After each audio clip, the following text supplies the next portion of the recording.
என்னோட மகிழ்ச்சிக்கு சொந்தக்காரர் அனைவருக்கும் வணக்கம். மலை என்கின்றது சுற்றி இருக்கிற நிலப்பரப்பை விட உயர்ந்து நிற்கிற ஒரு பெரிய நிலப்பரப்பு என்று வரையறுக்கப்பட்டுள்ளது.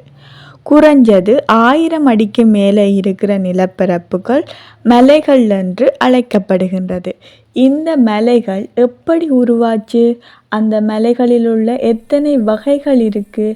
மலைகளில் நமக்கு என்ன நன்மைகள் என்றது தான் இந்த வீடியோவில் நாம் பார்க்க போகிறோம். இது மாதிரியான பதிவுகள் உங்களுக்கு பிடிக்கும்னா இந்த வீடியோவுக்கு ஒரு லைக் பண்ணுங்கள். மலைகள் எப்படி உருவானது அப்படின்றத தெரிஞ்சுக்கிறதுக்கு முன்னாடி டெக்டானிக் பிளேட்டுக்கோட இயக்கங்கள் பற்றி தெரிஞ்சுக்கலாம். இதை தெரிஞ்சுக்கிட்டோம்னா தான் இந்த மலை இந்த இயக்கத்தை தான் உருவானது அப்படின்றத நீங்கள் தெளிவாக புரிஞ்சுப்பீங்க. ஸோ ஃபஸ்ட்டு நாம் டெக்டானிக் பிளேட் பற்றி தெரிஞ்சுக்கலாம். நாம் மிகவும் பிரம்மாண்டமான நகர பாறைகள், அதாவது நிலப்பரப்பில் வாழ்ந்துட்டுருக்கோம்ன்றது உங்களில் எத்தனை பேருக்கு தெரியும்? இந்த நிலப்பரப்புகளை டெக்டானிக் பிளேட் என்று சொல்லுவாங்க. இந்த டெக்டானிக் தகடுகள் மலைகள் உருவாக்கத்தில் முக்கிய பங்கு வகிக்குது. சரி, இது ஏன் நகர்ந்துட்டுருக்கு தெரியுமா? பூமியின் நிலப்பரப்பிலும் கடலுக்கு அடியிலும் 15 இருந்து 20 டெக்டானிக் தகடுகள் இருக்குது. இந்த டெக்டானிக் தகடுகளுக்கு அடியில் பாறைக்கடல் இருக்குது.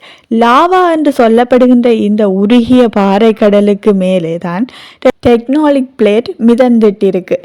அதோட கதிரியக்க செயல்முறைகள் வெப்பம் காரணமாக இந்த டெக்டானிக் பிளேட் ஒன்றோடு ஒன்று நோக்கியும் விலகியும் தட்டுக்கள் நம்ப முடியாத அளவுக்கு மெதுவாக நகரும். அதேவேளை பூமியின் மேற்பரப்பில் மிகப்பெரிய மாற்றங்களை உருவாக்குது.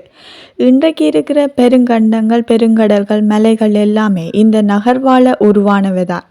புவியியல் அமைப்பில் மாற்றத்தை ஏற்படுத்துகிற டெக்டானிக் தகடுகளின் நகர்வுகள், டெக்டானிக் தட்டுக்கள் விலகுவது, டெக்டானிக் தட்டுக்கள் மோதுறது, டெக்டானிக் தட்டுக்கள் ஒன்றன் மேல் ஒன்றாகவும் கீழாகவும் சறுக்கிறதுன 3 வகையாக இருக்குது.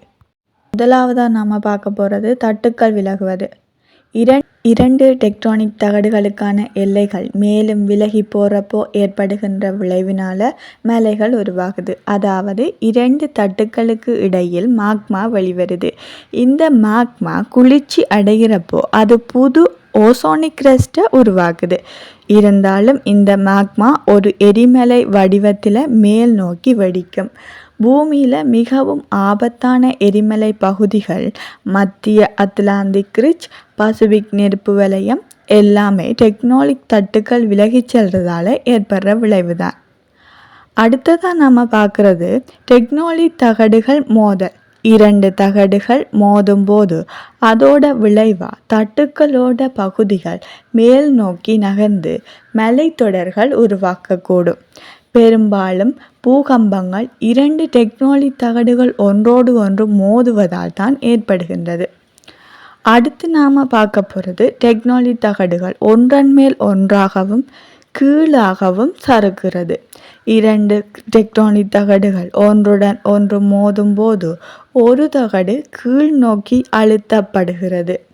இதால் பூகம்பங்கள் வருது. இதெல்லாம் தான் டெக்டானிக் தகடுகளோட பேசிக்கான செயல்.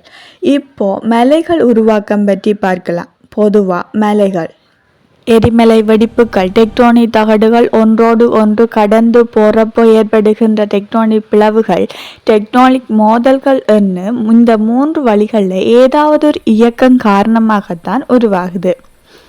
இந்த டெக்டானிக் தகடுகளை இருக்கிற கண்டங்கள் மிகவும் லேசானது. ஆனால் கடலுக்கடியில் இருக்கிற தகடுகள் மிகவும் அடர்த்தியானது. 2 தகடுகள் மோதும்போது ஒரு கடல் தகடு கண்டத்தோட கீழே இழுக்கப்படும். இந்த செயற்பாடு தான் மாக்மாவை கண்டத்தோட மேற்பகுதிக்கு போக வச்சு எரிமலைகளை உருவாக்குது. இந்த செயற்பாடுகளில் எரிமலை அல்லாத மலைகளையும் உருவாக்க வாய்ப்பு அதிகம். இதற்கு எடுத்துக்காட்டாக அலாஸ்காவில் இருக்கிற மவுண்ட் தெனாலியை சொல்லலாம். 2 கண்டத்தகடுகள் ஒன்றோடு ஒன்று மோதும் போது அவற்றின் எல்லையில் இருக்கிற பூமியின் மேலோடு இடம்பெயர்ந்து மேல் நோக்கி தள்ளப்படுகிறது. இப்படித்தான் மலைத்தொடர்கள் உருவாகிறது. இந்த மலைத்தொடர்களில் மடிப்பு மலைகள், பிளவு தடுப்பு மலைகள், எரிமலைகள், டோமி மலைகள், பீடபூமி மலைகள் என்று 5 வகைகள் இருக்கு. முதல்ல மடிப்பு மலைகளை பற்றி பார்ப்போம். மடிப்பு மலைகள் டெக்டானிக் தகடுகள் மோதலினால் உருவாகுது. 2 டெக்டானிக் தகடுகள் ஒன்றோடு ஒன்று மோதும் போது அதன் எல்லைகள் மேல் நோக்கி நகர்ந்து மடிவதனால் மலைத்தொடர்கள் உருவாகுது. இதன் விளைவாகத்தான் மிக உயரமான எவரெஸ்ட் சிகரத்தின் இமயமலை, ஐரோப்பாவில் இருக்கிற ஆல்ப்ஸ் இதெல்லாம் தான். இந்த ப்ரொசஸர் நடந்து முடிகிறதுக்கு மில்லியன் கணக்கான ஆண்டுகளாக நடக்கும். அடுத்ததாக நாம் பார்க்க போகிறது பிளவு தடுப்பு மலைகள். பூமியில் மேலோட்டில் ஏற்படுகிற பிளவுகள் அல்லது விரிசல்கள் சில பாறைகளை மேல் நோக்கியும் மற்ற பாறைகளை கீழையும் தள்ளும்போது பிளவு தடுப்பு மலைகள் உருவாகிறது. இது பெரும்பாலும் செங்குத்தான முன்பக்கங்கள் மற்றும் சாய்வான பின்பகுதிகளை கொண்டு வகைப்படுத்தப்படும். பொதுவாக இந்த மலைகள் கரடுமுரடான பாறை நிலப்பரப்புகளை கொண்டுள்ளது. இதற்கு எடுத்துக்காட்டாக சொல்லணும்னா மேற்கு அமெரிக்காவில் இருக்கிற சியாரா நெவாடா, நார்த் ஜெர்மனியில் அமைஞ்சிருக்கிற ஹேஷ் மலை. அடுத்ததாக எரிமலைகள் பற்றி பார்க்கலாம். நிலத்துக்கு அடியில் இருக்கிற உருகிய பாறை குழம்பான மேக்மா மேல் நோக்கி தள்ளப்படும் போது லாவா மெதுவாகவோ அல்லது வேகமாக வெடிச்சோ வெளியேறும். இந்த 2 சந்தர்ப்பங்களிலும் மேக்மா எரிமலை பாறையாக குளிர்ச்சியடைந்து புதிய நிலத்தை உருவாக்குகின்றது. எரிமலை வெடிப்புகள் கடலுக்கடியிலும் நிலத்திலும் நடக்கின்றது. கடலுக்கடியில் எரிமலை வெடிக்கின்றதால கடல்ல ஒரு மலையா உருவாக வாய்ப்புகள் அதிகம். சில சந்தர்ப்பங்களில் கடலுக்கு நடுவே தீவுகள் கூட உருவாகலாம். இதற்கு எடுத்துக்காட்டா ஜப்பான்ல இருக்கிற மவுண்ட் புஜி, அமெரிக்காவில் வாஷிங்டனில் இருக்கிற மவுண்ட் சேன் ஹெலன்ஸ், ஆப்பிரிக்காவில் தான்சானியாவில் இருக்கிற கிளிமஞ்சாரோ இதெல்லாம் சொல்லலாம். அடுத்ததாக நாங்கள் பார்க்க போகிறது டோம் மலைகள். இதை வால்ட்டு மலைகள் என்றும் சொல்லலாம்.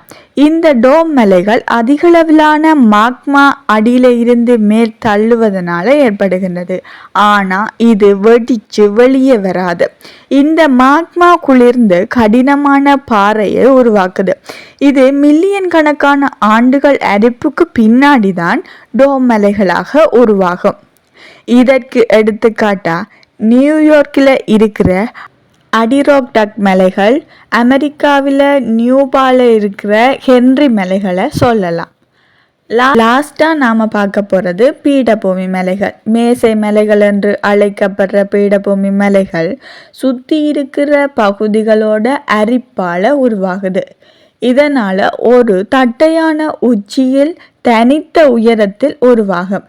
இந்த பீடபூமி மலைகள் பொதுவாக உள் எரிமலை செயற்பாடுகளால் உருவாகாம பூமியின் வெளிப்புற செயற்பாடுகளால் உருவானது. இதற்கு எடுத்துக்காட்டா சவுத் ஆப்பிரிக்காவில் இருக்கிற மேசா மலை, இந்தியாவில் இருக்கிற தக்கானா பீடபூமியை சொல்லலாம்.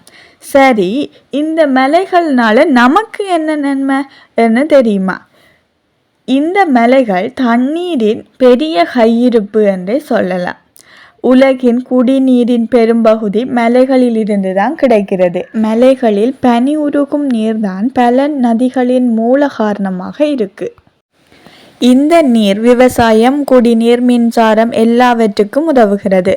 மலைகள் காலநிலையை கட்டுப்படுத்தும் இயற்கையின் ஒரு கவசமாக விளங்குகின்றது.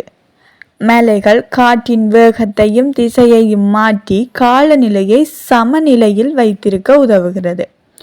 மலைப்பகுதிகளில் ஆயிரக்கணக்கான மருத்துவ மூலிகைகள் கிடைக்கின்றன.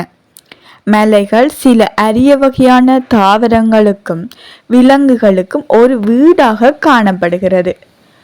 மலைகளில் இருந்து வரும் நீர்மின் உற்பத்திக்கு பயன்படுகின்றது. மலைகளில் இருந்து பல கனிய வள மண் உருவாகின்றது. பல நாடுகளில் மலைகளின் இயற்கை அழகு சுற்றுலாத்துறையில் வளர்ச்சியடைவதற்கு உதவியாக உள்ளது. ஆக மலைகள் என்கிறது வெறும் புவியியல் வடிவங்கள் கிடையாது. மலைகள் நம் புவியோட ஆரோக்கியத்துக்கும் அதை சார்ந்து வாழும் உயிர்களோட நல்வாழ்வுக்கும் இன்றியமையாததாக உள்ளது. உலகம் முழுவதிலும் உள்ள மில்லியன் கணக்கான மக்களோட வாழ்வாதாரத்தை ஆதரிப்பதற்கும் மலைகளை பாதுகாக்கிறது நமது எல்லோருக்கும் அவசியமான ஒன்று. இந்த வீடியோ உங்களுக்கு பிடிச்சிருந்தா லைக் பண்ணி சப்போர்ட் பண்ணுங்கள். தேங்க்யூ.